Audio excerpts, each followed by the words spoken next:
And this is Pound for Pound Boxing. The voice of a new generation. Where we pull back, no punches. Pound for Pound list revive. And today, guys, we're going to answer all the questions that were sent to the Yahoo account, all the questions that were sent to the YouTube mail, and all the comments that were left, and all the great stuff that was left on the channel. Everybody wanted to know, what is the new Pound for Pound list? You know, everybody's questioning it because why did we take so long to get it out? Well, there's been fights all the way up until the last couple weeks. So we were just waiting for the rest of the end of all the great fights before we came out with a new one. And here it is. Hope you guys enjoy. At number 10, we have Israel Vasquez. Vasquez, a true warrior. Definitely proved his colors when he went out there and, you know, had a great fight with Rafael Marquez. Match of the year. Definitely. I think that was probably one of the fights of the years. Both cut up. He cut up his eyes very bad in that fight, but he came back and he stormed out and he got a knockout. And can't wait to see their rematch in 08. TKO, really. Can't wait to see the rematch in 08. Definitely. Moving along, we got at number 9 a newcomer to the list, Ivan Calderon. Ivan Calderon just put such a stellar performance against Hugo Cesarez. The linear champ at 108. At 108, coming up from 105 to 108 and beating the universally recognized champ at 108. And this is why he made the cut. Most people would argue that he is the best or purest boxer after Floyd Mayweather. And for somebody that doesn't have a pop, he's taking on these big challenges at the lower weight classes. So much respect to him, and he finally breaks in at number 9. At number 8, we've got Kelly Pavlik. The runaway freight train, Pavlik. I mean, you know, his last couple performances, as a matter of fact, this year has been a stellar year for Kelly Pavlik, knocking out 3 opponents. The bigger names is definitely Edison Miranda, and his last and final derailment of Jermaine Taylor. Definitely. With these knockouts, people had counted him out in both fights, and then coming and proving that he beat, you know, knocking out the linear champ at middleweight, being Jermaine Taylor. I mean, you can't but put him in. I mean, I would have personally put him at 10, but knowledge here, he maybe put him up higher. It is what it is. All right, at number 7, we got read my list, YouTube. Hey, the best at 135. The linear champ that should be linear champ recognized by the ring, which is not recognized by the ring completely just yet. It's Juan Diaz. El Torito, the baby bull, baby. I mean, he beat everybody that's put in front of him. I mean, you put a name an opponent, he gets rid of him. He's got 3 belts right now, and you know he's definitely looking for the Michael Gastidides fight. Right now, there's problems with Don King, so that fight might not make it. But whatever fight he fights next, I'm running with the baby bull. He's a true champ. That's right. I'm running with the baby bull over Casamayo, over Diaz, and over Casadillas. And if Manny Pacquiao moves up to 135, guess what? He's getting knocked right back down. Probably the most exciting fight for him coming up in the future would be at 140 if he decides to move up in weight against Ricky Hatton. I believe that'd be a great, beautiful fight. Maybe they can happen in 08, if not 09 for sure. That'd be a good fight. I'd like to see it. But number 7, right now, belongs to Juan Diaz. At number 6, we got Juan Manuel Marquez. You know, this is the other Marquez brother. These 2 brothers trained by Nacho Bernstein. You know, phenomenal trainer. I think at this point he's putting out some real good boxing from Mexico. And Juan Manuel Marquez, he's got a fight coming up with Manny Pacquiao. And depending what happens in that fight, he moves up or down on the list. And he's definitely number 6 right now. Definitely, yeah. At number 6, can't argue with Juan Manuel Marquez. Definitely, what he said, Nacho Bernstein putting out some killers out of Mexico. The total packages when it comes to power, speed, boxing ability, everything. Good pick at 6.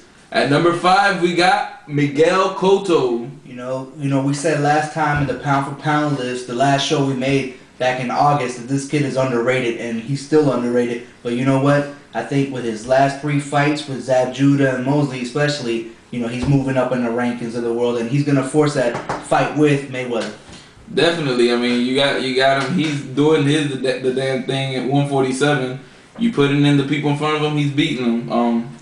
He's got another fight coming up in March. They said it might be Margarito. Hopefully it is. That'll be another great opponent, and if he beats him convincingly, that's another great notch under the belt, and hopefully we'll get him a fight with either Mayweather Or De La Hoya even. I'll take a fight with De La Hoya too.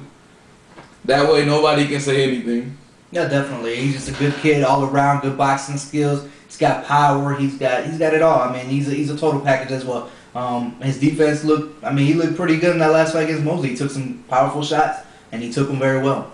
And now at number 4, we got Joe Calzaghe. Hey, man, he's been ruling the world of 168 for the last 10 years, and you know a lot of people didn't give an opportunity against Kessler. We did though here at Pound for Pound Boxing. Others didn't, but you know what? Joe proved it again, time and time again. He's doing it. He's doing it at 168, and he is the champ. So he's definitely at number 4. So definitely watch out, Hopkins. He's coming to take your reign. At number 3, we got Manny Pacquiao. Manny Pacquiao. A lot of Pinoys out there will probably disagree with his status, but you know, I think that this fight right now, coming up with Marquez, will either make him or break him. He either moves up into the rankings and the pound for pound list, or he moves back down. And I think, and personally opinion, I think Manny will do it. My man here says otherwise. Negative, soldier. I think Juan Manuel Marquez will get up in that ass.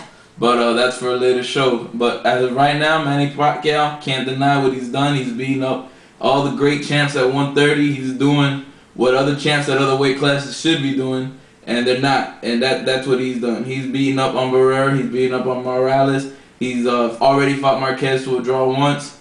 He's doing what he needs to do. As many people call him, the Mexican killer. That's what Manny Pacquiao. At number 2, we got Bernard the Executioner Hopkins. You know, he's what he didn't do earlier in his career, he's definitely doing at the end of his career. He is fighting the big names. He's taking them out, and you know, whether by knockout or just decision, no matter how ugly this man is in that fight, because I'll be honest, I mean, he's not a crowd-pleasing type of fighter, but he gets the damn thing done. He goes in there and he beats his opponents. Definitely. I mean, he might not be the most exciting person to watch, or at least I don't think he's the most exciting person to watch.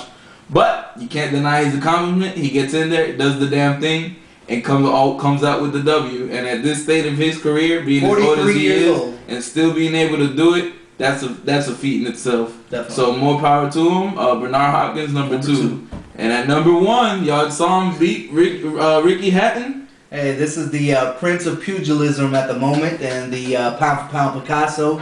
We all know his name, Floyd Mayweather, Money May. What can you say? I mean, this guy. You know, to be honest, in that last fight, I did not predict a knockout, and he surprised the hell out of me. He knocked the man out. I don't think anybody predicted a knockout. But more power to him. He did what he had to do. He went in there, competitive fight in the beginning of the fight. Then it went in, and it was all Mayweather towards the end. And he knocked him out. Great job for Mayweather. He's obviously number 1 right now in the sport. Here goes the recap. Number 10, we got Israel Vasquez. At number 9, Ivan Calderon. At number 8, we got Kelly Pavlik. At number 7, Juan Diaz. At number 6, we got Juan Manuel Marquez. At number 5, Miguel Cotto. At number 4, we got Joe Calzaghe. At number 3, Manny Pacquiao. At number 2, we got Bernard Hopkins. And at number 1, Floyd Mayweather. So there you go. That's the recap of the pound for pound list. Hope you guys enjoyed it. If you got any questions or comments concerning it, hit us up with a comment. We'll back up what we're saying. I mean, obviously we came to some kind of conclusion of why we got them this way. So if you want to debate, let's debate. But none of this racial talk bullshit that you guys like to get into. I will delete and I will ban your ass. So let's keep it strictly boxing.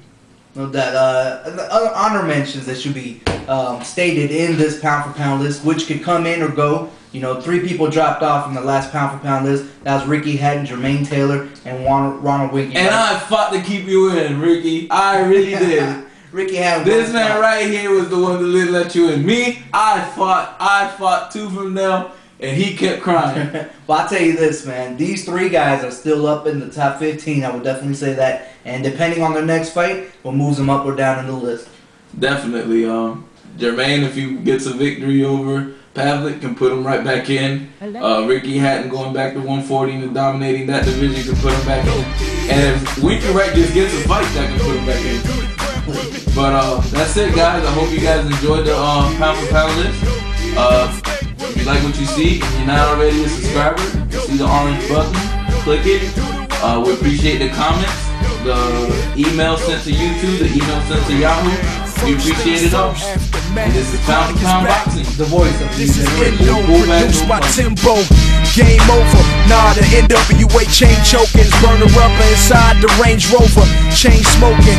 Purple haze. This ain't another one of those. This the rebirth for Dre. The rebirth for LA. The rebirth for hip hop. Another memorial for Machiavelli and Big Pop. Hold up, Tim, stop.